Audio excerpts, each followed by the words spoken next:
In the previous video, we derived the expression for the resultant displacement at the point of observation P on the screen, considering n number of secondary sources on the wave front on the slit, single slit, and we by calculating the phase difference, consecutive phase difference between the secondary sources, and taking the linear combination of all those waves superposing with each other at the point P, we found out the expression, the resultant displacement at the point P, and from that we got the resultant amplitude. Now we will analyze that resultant amplitude. We will write that resultant amplitude. mm, we'll take that expression to find out the intensity. Then I will be able to calculate where the intensity will be maximum, where the intensity will be minimum. Is there any possibility of secondary maximas? So that is what we are going to find out in this video. So if I write the resultant amplitude that we have already derived, R equals to the small r sine alpha divided by alpha, where this r equals to n times a. This n is the number of secondary sources on the wave front or on the single slit, narrow single slit we considered, and a is the amplitude of individual secondary source. And this alpha, we said we have considered this as n beta by 2, and beta is the phase difference between consecutive secondary sources, which is given by 1 by n times 2 pi upon lambda of a sine theta. A sine theta is the path difference between a and b, if you can remember, and 2 pi by lambda is the to find out what is the phase difference. And as there are n number of sources, we divided the whole path difference by n, and as the phase difference between consecutive secondary sources can be obtained. So this is what we got. Now to find out the intensity, as we said, intensity is proportional to r square, or let me write I equals to r square. Now to find out the intensity, whether the intensity is maximum or minimum, we can see where the value of the amplitude will be maximum. So here if you see the value of sine alpha by alpha, the maximum value of sine alpha by alpha will be 1 when alpha approaches 0. So in the limit alpha tends to 0, this sine alpha by alpha will be 1. So we got this capital R equals to small r, or the maximum intensity can be written as I naught, which is r square. So if I will consider this alpha tends to 0, alpha approaches 0, then we will get the maximum intensity. This alpha tends to 0 means, if you see, alpha is equal to your n beta by 2, so n by 2 multiplied with this beta value, we got 1 by n into 2 pi upon lambda into a sine theta. So here n got cancelled, 2 got cancelled, and we got this as pi upon lambda a sine theta. So when I said alpha approaches to 0, that means theta approaches to 0, where theta is the angle of diffraction, means minimum diffraction or almost no diffraction at all. So those light rays which pass through the center and don't interact at the edge of the slit, they will meet at the center point and will give you the maximum intensity at the central point, which we said n equals to 0, or the principal maximum or the central maximum. So alpha tends to 0 will give you the central maximum or the principal maximum. And then what are the other conditions? I mean, when you will obtain the secondary maximas and the minimas. So when we said to find out the maxima and minima of intensity distribution, we can write this as, so we got I equals to some r square, this is sine alpha upon alpha whole square. So this is it. And if you find out the maximum or minimum out of this, then di upon d alpha, that is derivative of intensity with respect to alpha, must be 0 for I to be for if I is maximum or minimum. So if I take that d by d alpha of this value r square sine alpha divided by alpha whole square is equal to 0. So this r square can be taken outside and is 0. So we got this as 2 sine alpha divided by alpha into this is you keep alpha, then sine alpha is cos alpha, minus this is sine alpha, and the derivative of alpha is 1 divided by alpha square. Okay, this equals to 0. So we got this.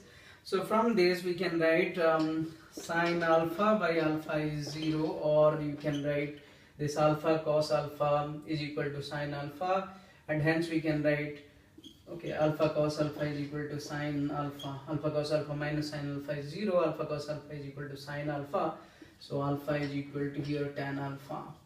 So we obtained two conditions, one is sine alpha by alpha is 0, okay, and the other one is alpha is equal to tan alpha. When the sine alpha by alpha is 0 and I will substitute here, then intensity will be 0, so this must represent the condition for minimas, and we will have to find out what are those values of alpha where it will satisfy sine alpha by alpha is 0, and we will get minimas there for those particular values of alpha.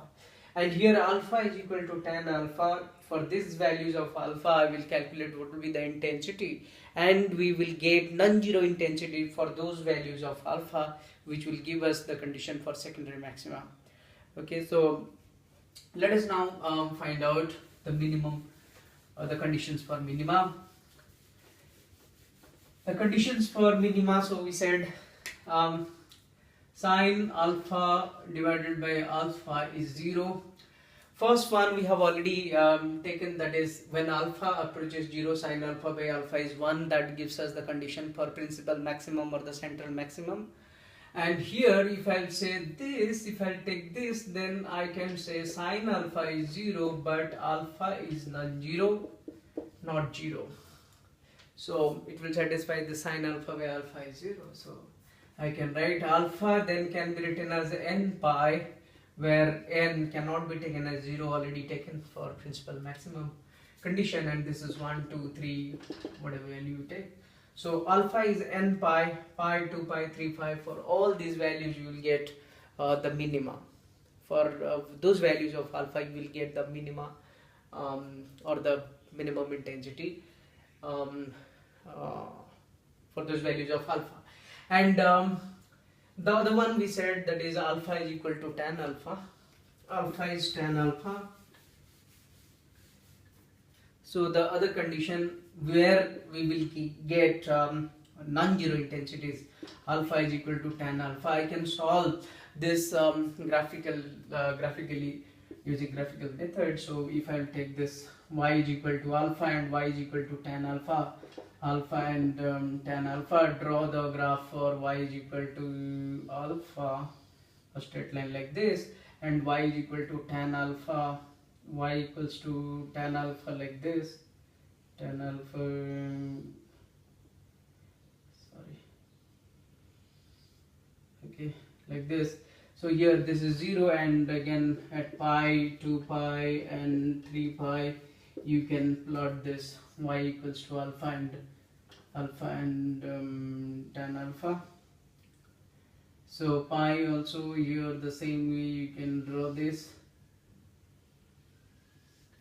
tan alpha graph, tan alpha curve.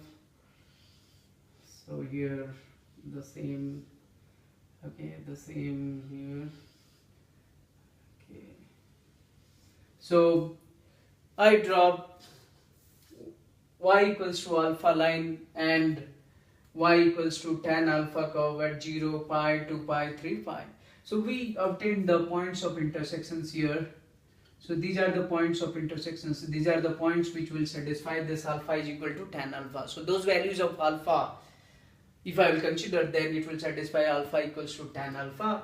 So here if I will take, from the graph it is 1.43 pi and this is 2.46 pi, around 1.5 pi and 2.5 pi, okay, and so on.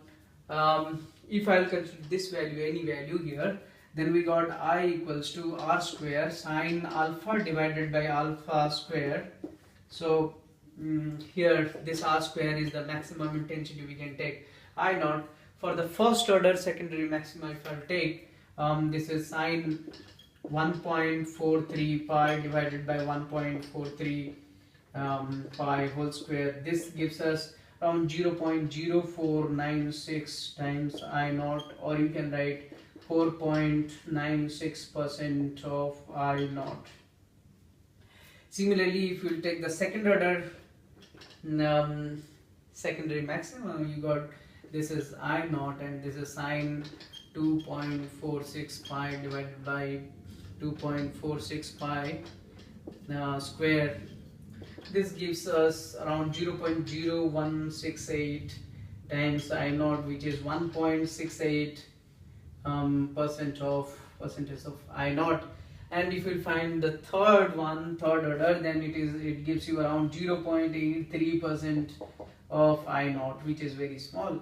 So if you take higher order, then you will see the intensity is very less and will not be observed on the screen. So the intensity distribution, if I will plot, then at n equals to 0, the principal maximum, where we said theta is 0, the angle of diffraction is almost 0 or alpha approaches 0, we got the central maximum or the principal maximum, then you got the minima, and then you got 4% of I naught at the first order secondary maxima, then you got minima, and again you got 1.68% of this I naught, and then 0.83% of I naught. The same way here to the other side, you got the minima, then 4%, then 1.68%, and then 0.83%. So the intensity distribution will be this. So this is the mathematical explanation of intensity distribution through single slit. Thank you.